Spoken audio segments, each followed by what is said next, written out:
안녕하세요. 세탁박사 이원장입니다.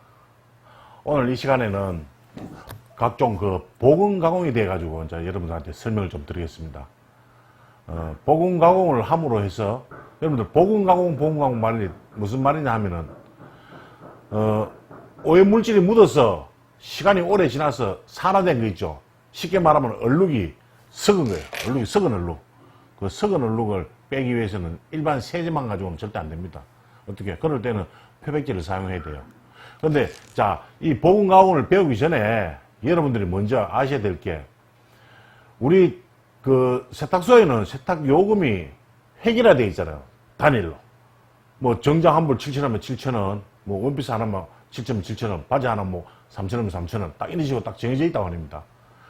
세탁 요금을 이렇게 획일화되게 하면은 물론 세탁 기술이 없는 집에서는 드라이 클리닝만 하니까 어쩔 수 없이 그 요금만 받을 수 있습니다. 하지만 여러분들은, 세탁 교실에 계신 여러분들은 이제 드라이 클리닝은 기본이고, 두 번째 웨트 클리닝, 물 세탁도 할 수 있고, 그 다음에 또 보건 가공도 할 수 있고, 이 세 가지를 할 수 있잖아요. 그러면은 단계별 요금이라는 게 있습니다. 단계별 요금, 3단계 요금. 식당에 가면은, 식당에도 보면 우리가 음식을 먹을 때 A코스, B코스, C코스 있다시피, 우리 세탁소에서도 이제 코스별로, 그러니까 A코스, 예를 들어서 A코스 같으면은 기본 요금, 드라이 클리닝만 하는 옷들, 그런 옷들은 그냥 정장 한 벌에 7,000원이면 7,000원. 자, 그 다음에 웨트 클리닝을 한다.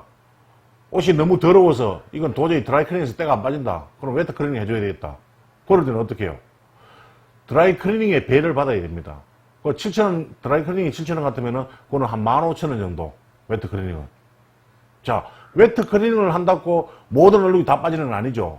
물론, 수용성 얼룩은 빠지지만은, 빠지지 않은 얼룩이 있죠. 뭐겠습니까? 오래되고, 산화된 얼룩. 자, 이거를 뺄 수 있는 분들은 보건 가공이라는 기술이 필요합니다. 보건 가공을 하기 위해서는, 자, 여러 가지 표백제라든지 이런 것들 사용하셔야 돼요. 그러면, 자, 3단계 요금 중에서 보건 가공을 했을 때는 얼마를 받느냐? 웨트 클리닝이 한 벌에 15,000원 같으면은 보건 가공은 거기서 곱하기 2. 그러면 3만원이 되겠죠. 자, 생각을 한번 해보세요. 7,000원만 항상 A 코스 요금, 단일화 획일화된 요금을 받으신 분들은 하루에 옷이 100벌이 들어왔다. 그럼 물론 100벌까지는 안 들어오겠죠. 정장 100벌이. 예를 들어서 그렇습니다. 100벌이 들어왔다. 그러면 70만원입니다. 100벌이 들어오면은. 그런데, 거기서 웨트 클리닝을 좀 한다. 웨트 클리닝 한 3분의 1 정도 한다. 그러면은, 드라이만 하면 70만원 매상밖에 안 되지만, 웨트 클리닝 할 것 같으면 그래서 한 30만원이나 한 40만원 정도 업그레이드 될 거예요. 그러면 하루 매출이 한 30%도 업그레이드 되죠.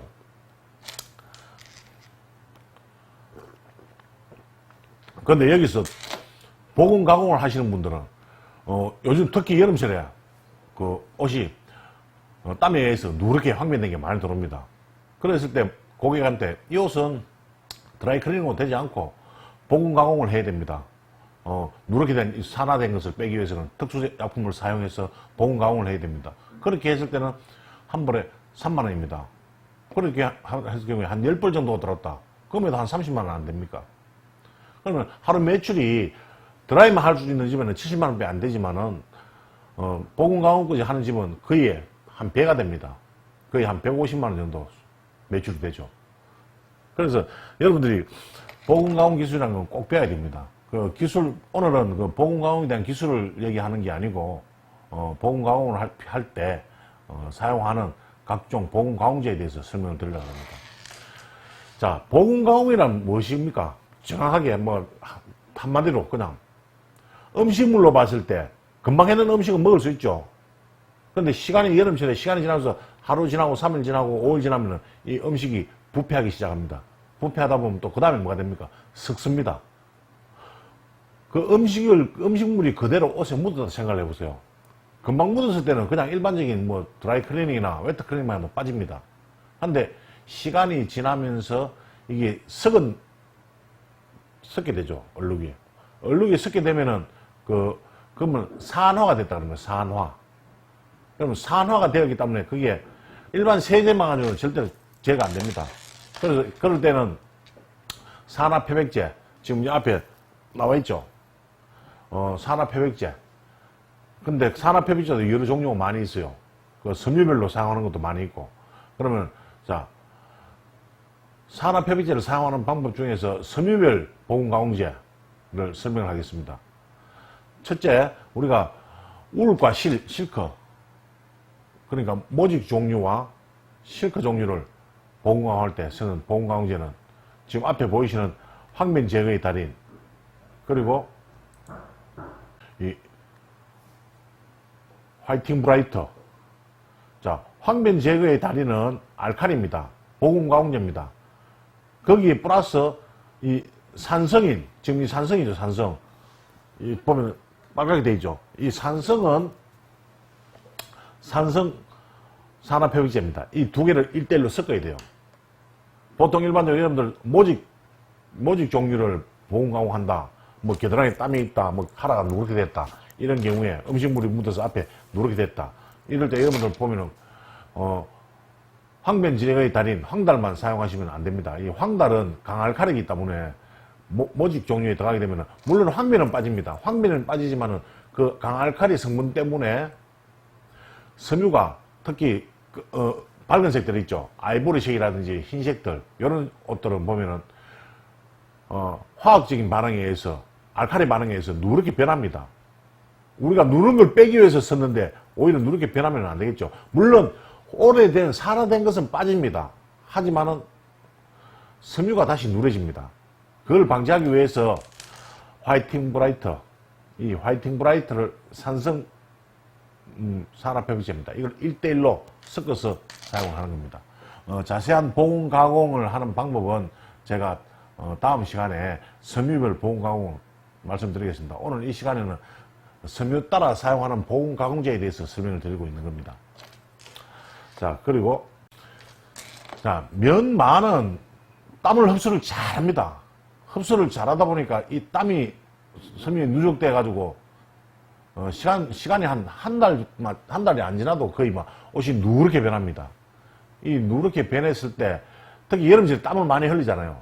이때는 기본 세제에 이 바이오 황달, 여름철에는 거의 다 면 종류는 많이 있잖아요. 여름철에 모직은 안 있겠죠. 여름철에 지금 현 시점에 가장 많이 하는 게 면, 마, 보온 가공을 많이 합니다. 그래서 지금 앞에 보시는 바이오 황달, 이 바이오 황달은 효소가 포함된 황변 제거의 달인입니다. 쉽게 말하면 효소가 포함되어 있다는 겁니다. 왜 효소가 포함되어 있는 게 좋으냐 하면은 여러분들 생각을 해보세요. 사람 몸에서 나온 단백질입니다. 이 모든 게 단백질, 땀에서 나온 게. 이 단백질을 분해를 하려면은 효소가 제일 강력합니다. 그래서 거기에 산화표백제가 플러스된 거예요. 유일하게 이 바이오 황달은 산화표백제에 살 수 있는 효소제가 들어 있습니다. 그래서 이 바이오 황달을 이용해서 여름철에 가장 많이 나오는 면마를 보온가공 하시면 됩니다. 근데 보온가공 하실 때 이 바이오 황달 이거는 말 그대로 첨가제입니다. 첨가제. 세제는 아닙니다. 때를 빼기 위해서는 세제도 사용을 해야 됩니다. 세제는 뭐가 좋겠습니까? 각종 표백제를 사용할 때는 그냥 세제는 하나로 세제가 제일 좋습니다. 중성세제. 물론 알칼리 세제가 때는 잘 빠지고 하지만 알칼리에 의한 또 반응이 생길 수 있으니까 굳이 알칼리 세제를 쓰지 마시고 중성세제 하나로를 사용하시면 됩니다. 여러분들 많이 사용하고 계시잖아요. 그 하나로와 바이오 황달을 두 가지를 각각 200, 200씩 섞어서 이거 아주 간단합니다. 뭐 간단하게 설명드릴게요. 물 20리터에 물온도 60도, 60도 많습니다. 50도, 50도. 물온도 50도에 바이오 황달 200g, 그럼 종이컵으로 한 컵. 이런 종이컵이죠, 이런 종이컵. 종이컵으로 바이오 황달을 한 컵 넣고, 그 다음에 여기에다가 하나로를 또 종이컵으로 한 컵을 넣었어요. 그러고 나서 적고 난 다음에 세탁기가 돌릴 필요 없습니다. 그냥 담그만 놓으면 됩니다. 담그만 놔도 누렇게 된 것들이, 겨드랑이 누렇게 된 거, 카라에 누렇게 된 거, 앞에 음식물 때문에 누렇게 된 거, 오래된 얼룩들죠. 싹 나갑니다. 딱, 여기서 마지막으로 안 나가는 게 또 하나 있어요. 누렇게 보이는데 안 나가는 게 있어요. 그건 뭐겠습니까? 철분입니다. 철분. 철분은 어차피 보건 가공에서 보건 가공제를 쓰고 그 다음 후처리로 쓰는 게 철분 제거제 사비돌이 있죠. 사비돌을 사용하셔야 됩니다. 그렇게 하시고 옷에 따라서 딱딱함을 좋아하는 옷은 나노 프로 쓰시고 또 부드러운 것을 좋아하는 쓰면은 가지젤 쓰시면 됩니다. 이렇게 그러면 끝입니다. 어렵지 않습니다. 보건 가공. 하지만은 상세한 보건 가공에 대해서는 다음 시간에 또 설명을 드리겠습니다. 자, 그런데 여기서 문제가 되는 게 보면은 옷이 전체가 누런 같으면은 이래 당근물 하면 되는데 부분적으로 조금씩 이렇게 조금씩 묻어 있는 게 있다. 이럴 때는 자, 여기 보이는 옐로스탱입니다. 옐로스탱의 뜻은 노란 얼룩이라는 뜻입니다. 노란 얼룩.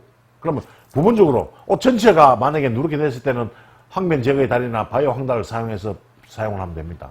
근데 부분적으로 조금 이렇게 묻어 있다. 얼룩배기에서 빼고 싶다.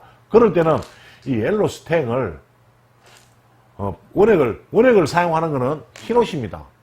흰옷일 때는 이 원액을 바로 바르고 스팀을 주면은 반드시 스팀을 줘야 됩니다. 스팀을 주지 않으면은 효과가 없습니다. 그 스팀을 주게 되면은 제거됩니다. 원액은 흰옷일 때. 하지만은 유색일 때, 뭐 베이지색이라든지 여러 가지 색이 있는 것일 때는 이 옐로스탱에다가 물을 좀 섞으세요. 한 2배 정도, 3배 정도. 색깔에 따라서 색깔이 진할수록 물을 많이 섞는 게 좋아요. 그렇게 하시고 그걸 붓으로 찍어서 섬유에다 바르면서 스팀을 싹 줘보세요. 그러면 점점이 되어 있는 노란 항면들 싹 제거됩니다. 그 누런 얼룩 아무것도 아닙니다. 옛날에 한 20년 전까지만 해도 제가 이 황면에 대해서 여러분들한테 전파하기 전에는 어려웠어요. 누런 얼룩은 안 빠진다 그랬습니다. 못 뺀다 그랬어요. 그냥 돌려줬어요. 근데 지금은 이 누런 황면 얼룩을 빼는 거는 솔직한 말로 세탁소에서는 이제 장난입니다. 옛날 말입니다. 못 빼는 거는. 그 간단해요. 이 좋은 약품과 좋은 얼룩빼기 약품 세제로 가지고 요즘 많이 나와 있잖아요. 20년 전하고 지금하고 세월이 많이 바뀌었습니다. 세제와 약품이 상당히 개발이 많이 돼 있어요. 이걸 잘 응용하시면은 여러분들한테 부가가치가 엄청 높을 거예요. 처음에 제가 말씀드렸듯이 단계별 요금 꼭 하세요. 여러분들이 보건 가공을 빼놓으시면은 단계별 요금 아주 쉬워요. 손님이 오면은 전에 같으면은 누른 거 묻은 거 들어오면은 안 빠집니다 소리를 했지만 이제는 노란 것만 들어오면 아 이거 돈이다. 와 이거 돈이네. 이 잡듯이 잡힙니다. 보건 가공을 빼놓으시면. 그래서 오늘 이 시간에는 보건 가공을 할 때 섬유별로 사용할 수 있는 보건 가공제를 설명을 드렸습니다. 어렵지 않습니다. 자 정리하겠습니다. 모와 실크에는 황변 제거의 달인과 화이팅 브라이터 이 두 가지를 1대1로 섞는다. 자 그리고 많은 바이오 황달 요걸 쓴다. 그 다음에 부분적인 황변은 옐로스탱을 쓴다. 어렵지 않죠? 지금 많은 분들이 사용하고 효과가 있으니까 여러분들 이 영상을 보시는 분들은 아직까지 황변을 완벽하게 제거를 못 하시는 분들은 꼭 사용을 해보시기 바랍니다. 자, 이상입니다. 감사합니다.